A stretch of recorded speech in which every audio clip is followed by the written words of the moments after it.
Oh my god. Curse this fucking Puerto Rican hair, Jesus Christ. What's going on, YouTube? My name is Skill37, and today's video I'm going to be reviewing for the PlayStation 3 Grand Theft Auto 5. Now, for the lack of videos, I'm going through a lot of shit here, a lot of remodeling. This light is really shitty, okay? It is 2:25 in the AM, East Coast. My hair is not fucking gelled, so I feel like I'm like just missing something important in my goddamn life. But I'm not going to gel my hair at 2:25 in the morning. But whatever. Check it out. I was not planning on buying this game at all because a lot of people know that I'm not really into Grand Theft Auto. Never really was. I always thought Grand Theft Auto was just one of those really stupid games that people just buy because you can run people over and you can just like outrun the cops and shit like that. And I don't know. I just always thought Grand Theft Auto was more for just one of those games. Like I just thought it was like a really super casual game that I couldn't take seriously because the game didn't take itself seriously. And granted, that's more of like that's like an oxymoron because lots of games don't take themselves seriously. Grand Theft Auto 2 was just weird. When a game is popular with non-gamers, I have like this unfair, biased opinion about the game that the game sucks.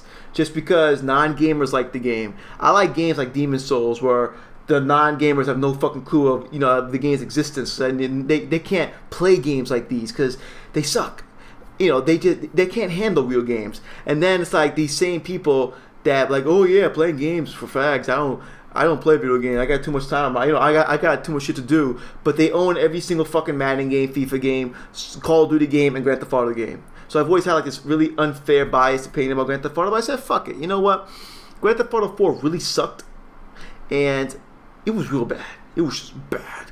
And I hear so much like good shit about 5. I said, fuck it. Let me buy this game. It is the last real big game before the next generation because you can't really count Assassin's Creed and Battlefield 4 because those games are already day one releases for the next generation consoles. So Grand Theft Auto 5 is pretty much the final game that will represent this generation. So will Grand Theft Auto be leading us, will it just end the generation with a fucking bang? We're going to find out in my quick little review. I will not be reviewing the online. I have no interest in Grand Theft Auto Online because Grand Theft Auto Online for, Grand Theft Auto 4 was pretty fucking gay. I heard it's pretty much the same shit with the addition of a bunch of worthless missions that you'll never fucking play because they're all the goddamn same shit. So let's talk about Grand Theft Auto 5 single player. And yes, please, I apologize in advance for this horrible lighting. It's just that I'm remodeling. I'm getting my roof replaced real soon. I've been real busy, but trust me, come 2 weeks when this shit is done, and I get my PS4, which I'm totally taking like a week off from work to play this bitch, I will be back on my video, grind and shit like that. But let's talk about Grand Theft Auto 5. Let's talk about what makes this game so fun. I'm not going to do the traditional stories, controls. Maybe I will. Let's talk about graphics. Let's talk about the engine. Okay, graphically, this game is really fucking good for an open world game, which caught me by surprise. Okay, this game runs really well on the PlayStation 3. I have not seen no gameplay of the Xbox 360, so I can't talk about the Xbox 360 version. So I'm going to talk about the PS3 version. It runs well.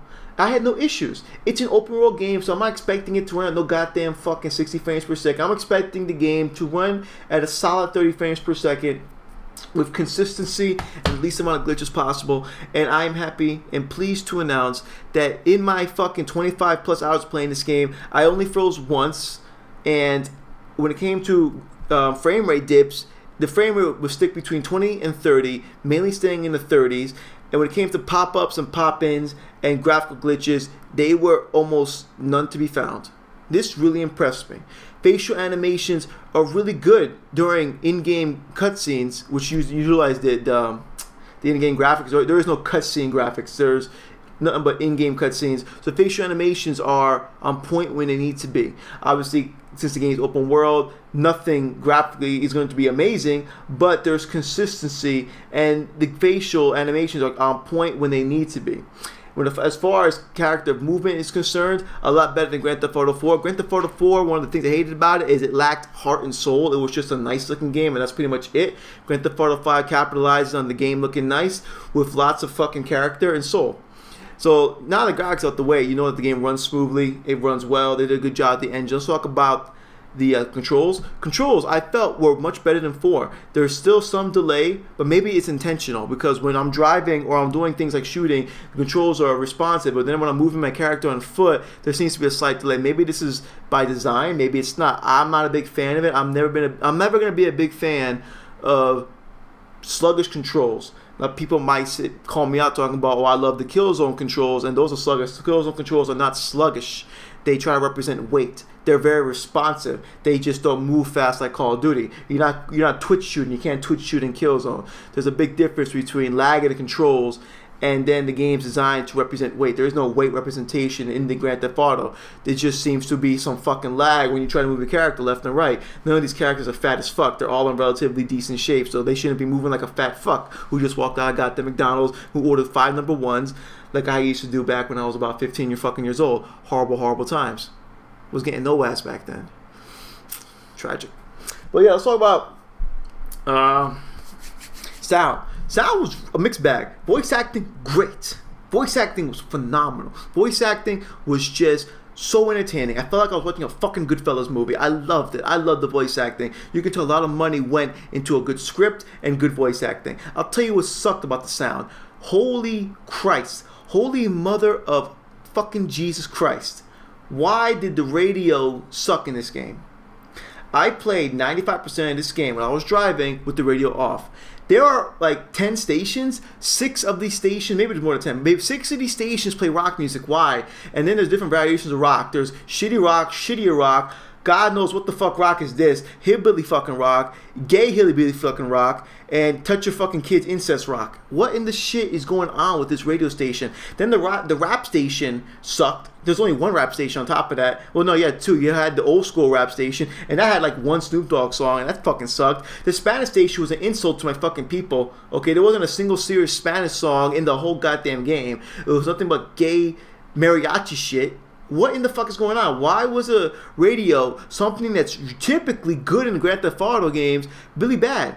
Was it copyright issues? I don't understand. How is it we had Vice City, which had a legendary soundtrack, and then San Andreas and Grand Theft Auto 4 were alright, but then this game soundtrack was horrific in the radio. I did not want to listen to the radio one bit. Of the 50 plus songs I believe are in this game, there's maybe 2 or 3 that I found relatively entertaining. That's horrible. Even the chatterbox was shitty. What happened? How they spend over $50 million on this game and the fucking soundtrack sucked? Now, of course, the soundtrack, when you do missions, whereas like the ambiance effects and the gun sounds and the voice acting, those are cool. Those are fine. Voice acting's great. I feel like I told you, I was watching a Goodfellas movie, but the radio was fucking garbage. Holy shit, Rockstar. You really dropped the ball with that. Whoever was in charge of the sound team for the radio, fire their ass, because that shit was bad. Let's talk about things that really help Grand Theft Auto just redeem itself. One, I like the fact that Grand Theft Auto 5 is a mixture of serious meets comedy. I like the fact that the 3 main characters you play as, Micheal, Trevor, and Franklin, are all enjoyable. I was somewhat worried that playing as 3 characters, I would end up choosing one character to be my favorite. No, I enjoy playing as all 3 characters. I enjoyed switching between all 3 characters. I love the fact that all 3 characters have their own missions. I love the fact that I can approach the game with a favorite character. You're not really forced all the time. You're forced to switch every now and then for the sake of the story, but if you would like to progress through certain parts of the game as one specific character, you can do that. I love the fact that each character had their own strengths and weaknesses. I love the fact that each character had their own backstories. I love the fact that each character was just represented in such strong cliches and stereotypes, and I just loved it. I love the fact that Franklin is this very intellectual individual, but from the hood. He's from a really fucked up environment, but he doesn't really represent that of which he's from. He's above everyone else when it comes to the setting he's from. He's intelligent, okay? He's like that kid with the afro from the Boondocks. He's just smart, and he wants to improve and become a better G. He wants to become the ultimate G, while maintaining his friendship with a certain someone that just makes consistent cameo appearances and just keeps the comedic fucking aspect of Grand Theft Auto alive. I love the fact that Micheal is the typical Italian with the wife with huge tits, the whore of a daughter, and the failure of a son. I love the fact that Trevor is just a crazy fuck. Okay, and each character has their own little, uniqueness to them. Franklin is really good at driving. Okay, he can slow down time while he's driving. Micheal can slow down time while he's on foot, making him basically the Max Payne of the three. And then Trevor gets double bullet damage. It's fucking cool as hell to switch between these three characters. They each have their own unique story. They each have their own unique style of playing, and they each have their own unique strengths and weaknesses. Now, there's a couple hits and misses with these strengths and weaknesses. This game tries to incorporate RPG mechanics such as better swimming, stamina, better driving, better gunplay. None of these seem to take any real effect. My Franklin, when he starts off, he is the weakest when it comes to shooting. Micheal and Trevor are better gunmen than Franklin. But regardless of the fact that I maxed out my gun skill with Franklin, I saw no actual improvement. I didn't see nothing.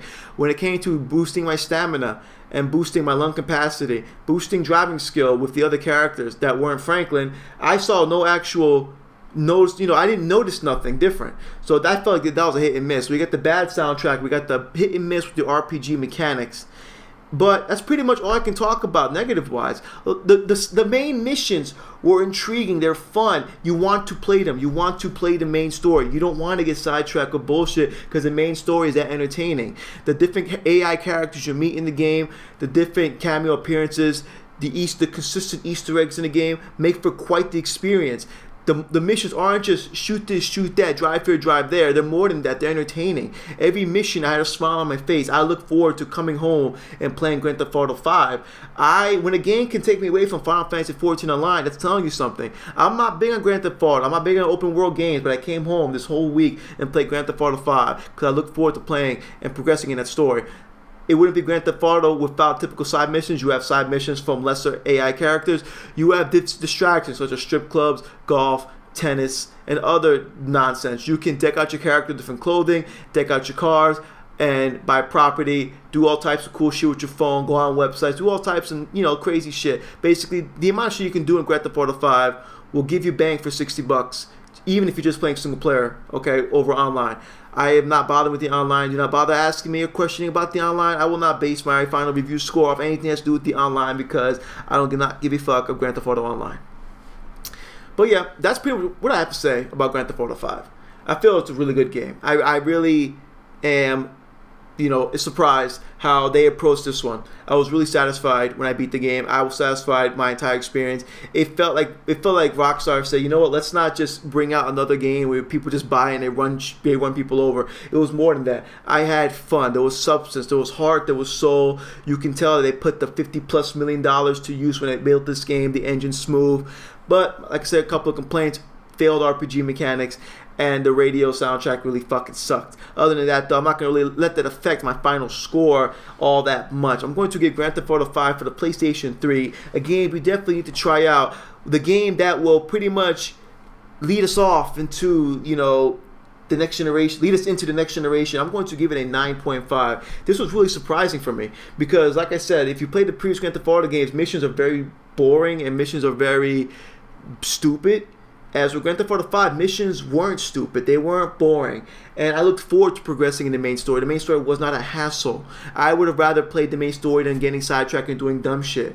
That's when you know that the missions are good. When you'd rather play the main story over everything else. And people, like I said, there's fucking study on this. The majority of people buy Grand Theft Auto don't ever beat the main story. They just want to run around, drive, and do shit. And now they have a Grand Theft Auto where the missions topple all the distractions. That means that they put some fucking thought into these missions. So good job, Rockstar. Really impressed me. Okay, I might not ever really be a fan of your games. Or I might not ever really say I'm really big on Grand Theft Auto. But I will say that you've earned more respect for me as a gamer because you've shown that you do have and you do know how to present a game that is pretty much looked at for being stupid to be something much more than just it being stupid. I can really take this game seriously. So, good job, Rockstar North. So, 9.5 for single player Grand Theft Auto 5 for the PlayStation 3. Thank you for watching my video. Thank you for your continued support. I'll catch you guys next video. 2 weeks, taking off a week from work, I believe, to play Killzone every fucking day. You have no fucking clue. I'm also going to get Assassin's Creed Black Flag and Battlefield 4 for the PS4. So if you want to hit me up on PSN, hit me up on Facebook, Twitter, whatever, here, whatever. Just tell me a PM, whatever. But come 2 weeks, the 15th, I'm over here looking at my wrist like I got a watch on. I'll be on the fucking PlayStation every day. It is on. It is on.